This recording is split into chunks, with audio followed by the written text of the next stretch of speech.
Assalamualaikum warahmatullahi wabarakatuh.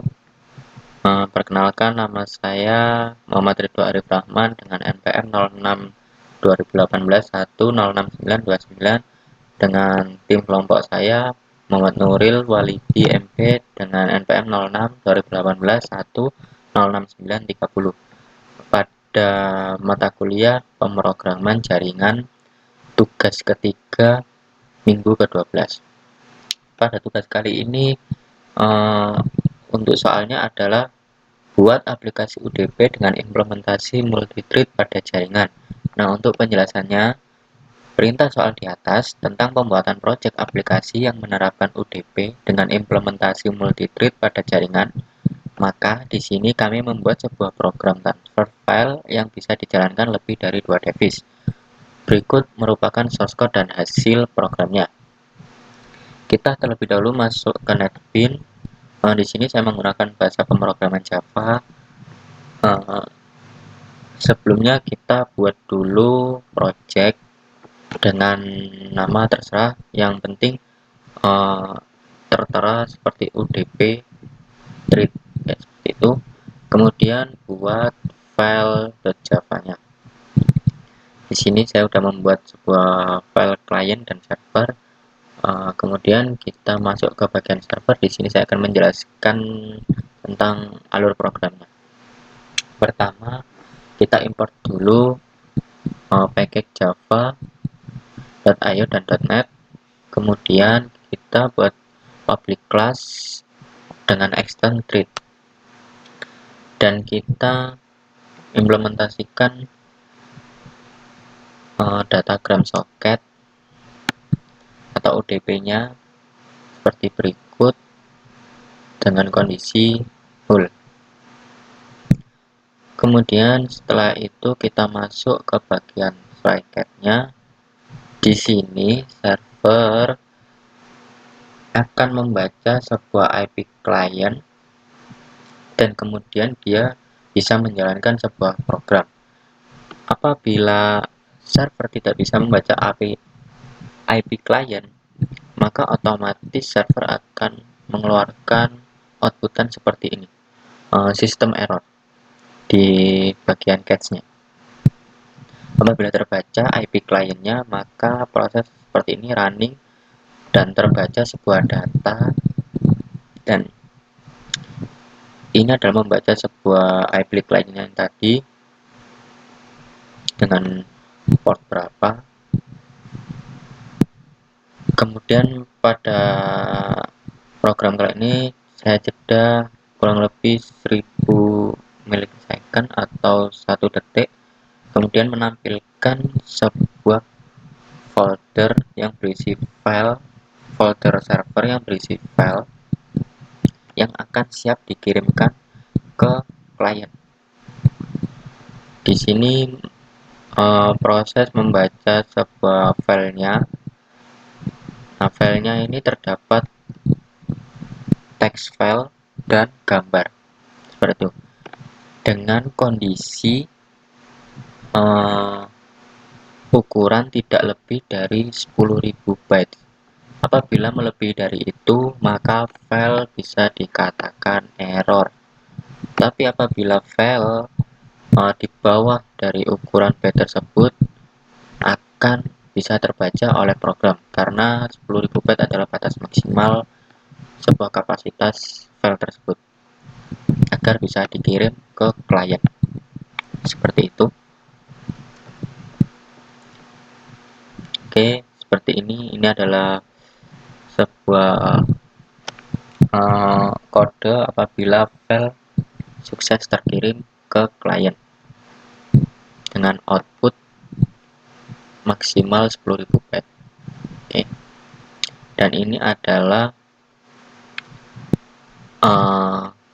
thread running dari sebuah server. Oke, kita masuk ke bagian klien.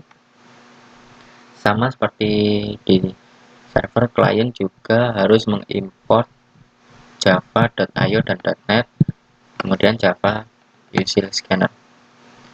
Pada bagian public class klien, kita extend dulu sebuah thread-nya, kemudian kita implementasikan datagram soket atau UDP-nya dengan kondisi 0. Setelah itu, klien menampilkan IP-nya agar bisa dibaca oleh server. Seperti ini. Ini adalah menampilkan sebuah programnya, jalan runningnya programnya klien. Kemudian ini adalah kode untuk membaca sebuah filenya. Apabila filenya tidak lebih dari 10.000 byte, maka file bisa dibaca. Bisa dibaca dan bisa disimpan oleh klien ke dalam foldernya.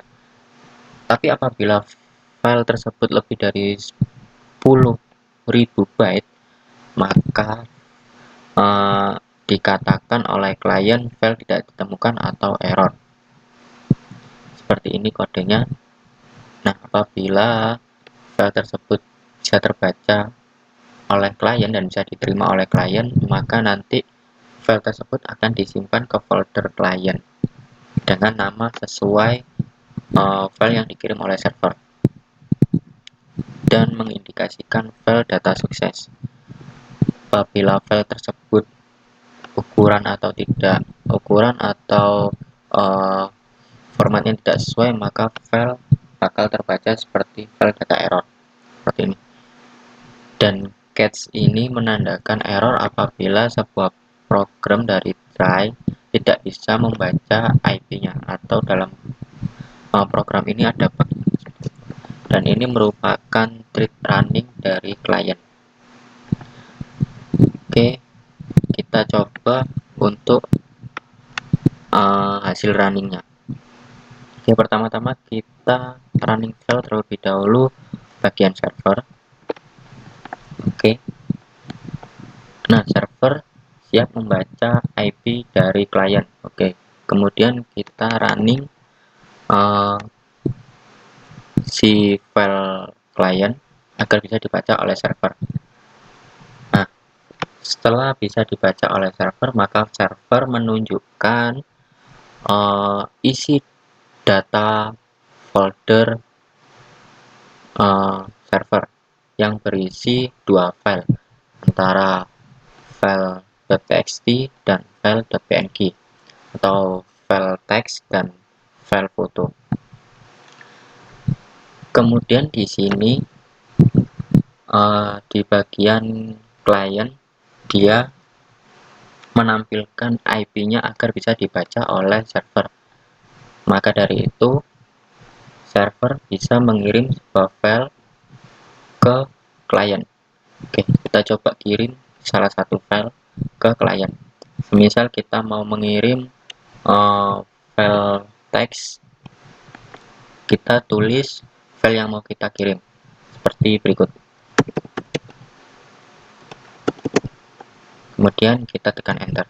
Oke, otomatis semisal tidak ada error, maka file dikatakan data sukses dan terkirim ke klien.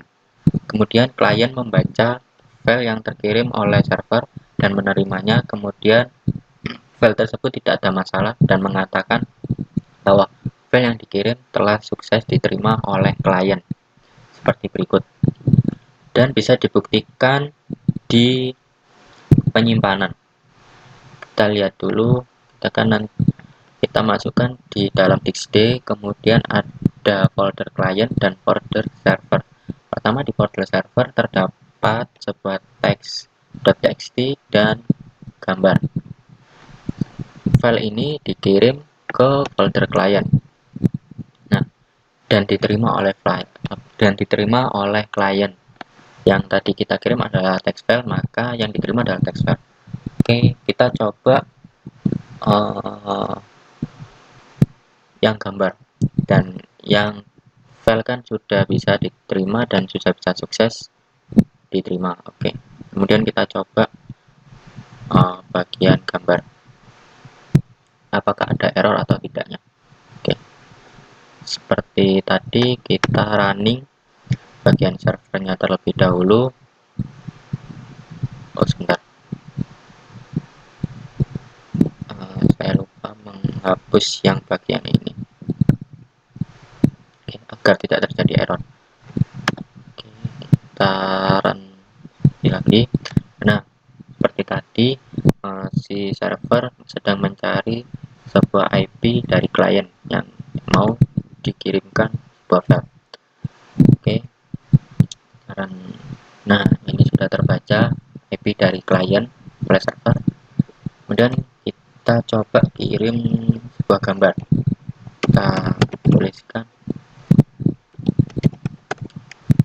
dan apakah hasilnya. Oke, file data sukses terkirim ke klien dan kemungkinan klien bisa menerima sebuah file tersebut secara tidak ada error. Oke, kita coba lihat di folder. Oke, ini masuk di folder klien ya. Oke, gambar masuk ke folder klien dengan ukuran byte 885. Sama seperti di programnya tadi, terdapat byte-nya adalah ukuran byte-nya adalah 885, tidak melebihi 10.000 byte. Artinya file tersebut aman untuk dikirim. Apabila lebih, maka akan terjadi error. Seperti itu. Oke, berarti programnya sukses. Oke, sekian dari kami. Wassalamualaikum warahmatullahi wabarakatuh.